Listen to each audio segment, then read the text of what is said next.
going on, y'all? It's your boy Watu Kami, leader of the Duelist Club. Today I'm going to be showing you guys my first place dinosaur deck profile. I went on to an online tournament. It was 6 rounds. I ended up taking the whole thing. And for anybody else who wants to do tournaments like this, because I've seen a couple of people go, you know, hey, I wonder how you're getting into these tournaments and all this stuff. Y'all, I just went on Google, looked up Yu-Gi-Oh tournaments Discord, and then I jumped into as many Discords as I could. And then I would just jump into those tournaments, and any big tournaments that I would jump into where I would play my my better decks. If they ended up placing well, those are the deck profiles I would, you know, put out here. Every so often, you know, I'll try to put in some other deck profiles too, but any of them that do good in like the bigger tournaments, I'll try to put them out on the channel. So for anybody else who wants to do that, go ahead and do what I did. I know it's kind of vague, but you know, it worked for me, and I'm sure it's going to work for you. So for this video, I'm just going to show y'all my deck profile. I did a lot of changes, made a lot of changes, seen a lot of stuff from other dinosaur players who do really well at their locals and really well on like other tournaments like LCSs and stuff like that. And I also read a lot of my comments that ended up giving me some really good feedback, you know what I'm saying, for what I should do to the deck to change it. So I took all that into account, and I'm going to show you guys some combos in another video for anybody else who's new to dinos who actually doesn't really know how to play. So yeah, without any further ado, let's get into it. Alright guys, one of my first changes from that last time, I play now 2 Ultimate Conductor with a Dogoran and a petiteranodon. I said petiteranodon, wow. Pankrotops, right? Now a couple of guys are gonna like look back at my last video and go, yo, Michael, you used to talk about playing 3 Ultimate Conductors all the time. What happened? Well, here's the thing. Even though you can get out 3 easily, you don't have to get out 3. You know what I'm saying? I feel like Dogoran's a way better pick. One of the reasons being is in one of my tournament games, and I brought it up in the last video, and it happened again in this tournament, was they were playing Monarchs, and even though Monarchs is a fairly easy deck to beat, he kept bringing out, I think it was Majesty's Fiend. And the thing about Majesty's Fiend is once it's on the field, you can't special summon. The problem with that is all your dinosaur monsters that normal summon out onto the field are lower attack than that. So you effectively just don't have anything that you can do if you have no way to remove that Majesty's Fiend or any other cards from any other decks in that matter that have that same effect. So I needed something that I could use to get that card off of the field if I need to, and Dogoran was that guy for me.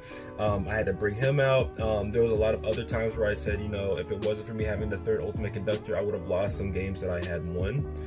Granted, yes, that was the case. However, if it wasn't for the fact that I was running 3 Ultimate Conductors, I probably would have won regardless. You know what I'm saying? Like that 3rd Conductor, granted it did clutch me out, but there was a couple of times where I was like, well, if I didn't have this Conductor in my hand and had a different card, I probably would have been able to play out of this easily. So that's basically my reason for changing into Dogoran. Honestly, I think it's the better move. And of course, you already know about Pankrotops. I don't really have to explain it. Next, we're going to be playing triple Soaring Oviraptor, triple Miscellaneousaurus, and 1 Giant Rex. There's not really much for me to say other than the fact that Giant Rex is a good card to get out Ultimate Conductor Tyranno or any other card that requires banishing, because its special summons off the banish. And then you have, of course, Oviraptor, which in my opinion is the best dinosaur card in the entire game, in my opinion. And then you have Miscellaneousaurus, which also in my opinion is one of the best hand traps in the entire game. The only thing holding it back being that it's limited to dinos. If it wasn't, I would not be surprised if this card actually got banned. I don't think this card's gonna get hit on the ban list, but if it does, you know, I do have a plan B for dinos, but you know, it's neither here or there. We'll see what happens later. Also, there is a 1-card combo you can do with Misk that I'll show you guys in the next video. And then for our little guys, we're playing 2 Arcasaur, 2 baby, and a petite. Now, to go over the ratios, which everybody should know the ratio of 2 baby, 1 petite. For anybody who doesn't know, petite looks for a level 4 or higher. They special summon, but then they can't attack. This one looks for a level 4 or lower, and it can attack, but it really doesn't matter because you're only using the effect to get out another level 4 to go into an Xyz. You're not really attacking with that monster. And then you have Arcasaur, which, you know, is the main reason why dinosaurs are tier 1 right now. It has an effect where you can destroy a dinosaur monster in your hand or on the field, and that's one of the things that also makes Oviraptor really good, because in the Ditto, if you go second, you're probably going to win because you're going to be popping the dinosaur monsters to get out the effect where you can go in and look for a double evolution pill added to hand. Really good effect, and it also goes with Misk for making the combo that I'm going to be showing you guys later. And for our hand traps, we're going to be playing triple droll and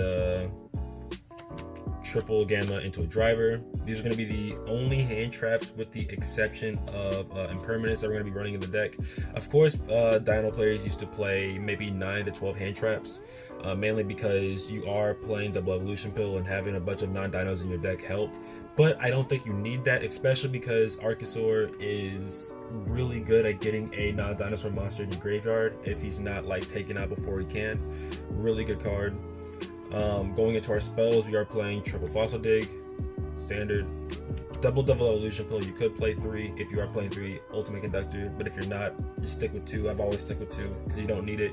You have about 15-20 cards that can go into ultimate conductor Tyranno off of either a combo or just the right hand, so you don't need more than about 2. Honestly, if you wanted to, you could probably just play 1, but then you would have to play Arcasaur at 1 because it wouldn't make sense to play 2. So, and then going into our field spells, we're gonna be playing triple Lost World. Oh, and by the way, for anybody who doesn't know about Fossil Dig, get your searcher. But Lost World has 3 different effects for anybody who doesn't know. Everything that is not a dino loses 500 attack and defense. If a dino hits the field from, I think, your side, then once per turn, your opponent gets a Jirac Egg token. That token can be tributed for anybody who doesn't know. However, that egg has 2 effects coming from Lost World, and once Lost World's gone, the egg loses its effects. But the egg has 2 effects where anything that would be targeted by a card effect has to target the egg in terms of like monsters and stuff like that. If somebody wanted to target one of your cards with like a hand trap or something like that, it can't because the egg's on the field. And that's for any hand trap that targets, you know what I mean?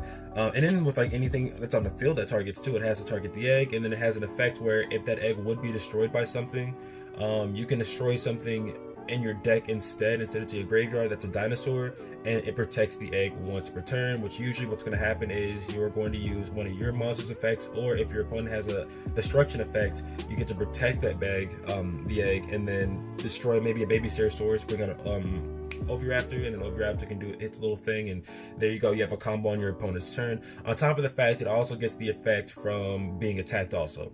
And then we're going to be playing 1 Terraforming and 1 Mystic Mind. I hate this card with a passion. I know, I get it. Mystic Mind sucks, but every dinosaur deck nowadays is playing Mystic Mind, and I can't lie, it actually is a really good card for the deck. Being that I fought a Monarch player, and the Monarch player, I won the first game. Second game, they beat me with Majesty's Fiend. I had to scoop because I had no way to get rid of Majesty's, and they just kept swinging over all my shit, so I was like, you know what, here, take the game. Third game, did a lot of damage or whatever. He board wipes me, brings out Majesty's Fiend, and then I bring out Mystic Mind, and then it got to the point at that moment where I knew he didn't have an out to Mystic Mind, and I didn't have an out to Majesty's Fiend, being that I just completely forgot that Dogoran could have taken care of that for me, even though I didn't even draw into Dogoran. We were pretty far out, and I don't even think he realized I had Dogoran because I never used it. So at that moment, I was like, look, bro, do you just want to forfeit? Because there's no way you're getting out of Mystic Mind, and there's no way I'm getting out of Majesty's Fiend. And he was like, you know what, fine, bro, just take your dub, GG's. I was like, GG's, bro. There was some malice in that GG's too, bro. I understand, bro. I hate Mystic Mind just as much, but if you want to be competitive, sometimes you got to play cards you don't want to play.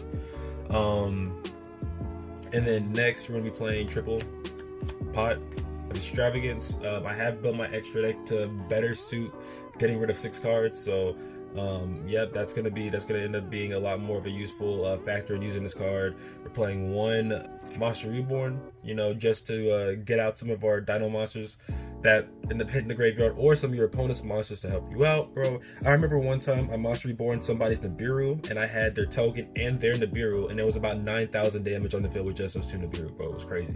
On top of the fact that for anybody who doesn't know, ultimate conductor Tyranno, his summoning condition or whatever, it's a must first be, not a must be. So if you manage to get out Ultimate Conductor first by banishing off 2 dinosaur monsters and it happens to get destroyed, you can use Monster Reborn to bring it back because you did summon it first by the means it needed you to summon it by. So keep that in mind. That's one of the reasons why I really love Monster Reborn. It effectively gives me a 3rd Tyranno late game if we end up playing that long. And then we have triple Impermanence. Really good card. Like I said before, y'all, I told y'all I was gonna get my Impermanences, and I got them, bro. Such a good card. Love this card to death. Card is about maybe 30, not even 30. I think maybe like 25 bucks a piece now, compared to how it was before when it was like $70 a piece, if not more. All right, guys. Now, next we're gonna be talking about our extra deck. We're gonna be playing 2 dolkka, 2 laggia. Some people play 3 dolkka, and some people just cut laggia out altogether. I think laggia does have a good effect, but when it comes to laggia, it seems like every time I go into laggia, I get cut. You know what I'm saying? And the same thing with dolkka. You know what I'm saying? Because you build for specific things, and then you get beat up. Like when I go against Grand Maju, when I don't know I'm going to get Grand Maju, I always bring out dolkka, and then they end up in uninterrupted kaiju slumbering me, so I always have to rely on laggia. You know what I'm saying? And then I realized, oh, so laggia only really helps out in very specific circumstances. Do I need to play 2? But then I thought about it, and I was like, you know, say at the beginning of the game I extravagance out my laggia, and I realized, oh snap, this is game 3, I know what they're gonna run, and laggia could have helped me. I felt like I would have rather just played 2. And then for our one-ups in the XYZs, we got 1 tornado dragon, 1 abyss dweller, 1 dreadnoid, 1 gustav max, and 1 AA-Zeus. Now you don't have to play AA-Zeus. I didn't have to play AA-Zeus the entire time. I think I got out the Zeus once, and I didn't even get to use his effect because I had already wiped his shit out. And then like his next turn, he knew what was gonna happen if he tried anything, so he was just like, yeah, I'm a scoop. But for anybody who doesn't know how AA-Zeus can come into this, let me move these out the way. Y'all already know what these cards do. So basically, the AA-Zeus combo where you get 4 materials underneath them, which is not even a combo, it's just really fucking convenient. So basically what you do is you bring out dreadnoid, right, with a conductor out on the field to turn everything face down if you can, and then or you don't have to, either or, but like usually you're gonna have conductor out there, and you're gonna swing at something that's weak, and then you're gonna get the effect activation of something getting hit by an XYZ monster. And because he has that effect on main phase 2, you get to put a super dreadnought on him, gustav max. It can be anything that's, I think, 10 stars or something like that, but you're gonna have to stack super dreadnought on there. So super dreadnought has 3 material, and because an XYZ card had battled, you can put AA-Zeus on an XYZ card you control. So you put it on top, and now you have 4 materials for Zeus. So he effectively has 2 super big effects on him, on top of the fact that he does have a way to reoccur materials underneath him if you need it. However, I built him and I couldn't use the effect, so I mean, it's still really good though. 3000 beater, really nasty, really nice, really cool art. So you know, I love seeing it whenever I can. Now going into the links, you're gonna be playing 2 linkuriboh, 2 gardena, a unicorn, and a phoenix. Nothing to really explain. You play the nightmares because they're good. You play the linkuribohs and secure gardenas because Arcasaur can go into them. And now to go into the side deck, we are going to be playing triple ash, because I've been trying to figure out whether or not I want to play droll or ash in the main deck. I might switch over to ash. Triple nibiru, triple dark ruler no more, triple twin twister with a harpie's feather duster, and 2 survival's ends. Now, well, that's upside down. 2 survival's ends. Now with survival's end, it's, I mean, it helps, but 9 times out of 10, I'm just kind of like, bro, you're not doing anything like you're supposed to. Like, the concept of the card is to stop out anybody who's using the Hockey Fibrax combos to get out their tokens, and then you survivals end their tokens to get out dinosaurs on your side of the field. But like, I mean, every time I've done it, they still have been able to come back. So it's like, do I want to keep that in the side? You know what I'm saying? Like, maybe I was just unlucky and it still actually is really, really useful, which is one of the reasons why I still run it. You'll probably find out, like, once this ban, because I don't think I'm gonna do another deck profile for dinos until this ban list comes out, so I can see where I'm going with this, if I want to change anything. But as of right now, this is gonna be how it looks. But you know, we'll see what happens as time goes on. But then we're gonna be playing our tokens, of course, the Nibiru token, the egg tokens we're gonna be playing, you know what I mean? So yeah, that is the deck. The next video that's coming out is going to be a combo video for anybody who's trying to play dinos. And yeah, y'all, thanks a lot for watching. I'll see y'all later. Peace.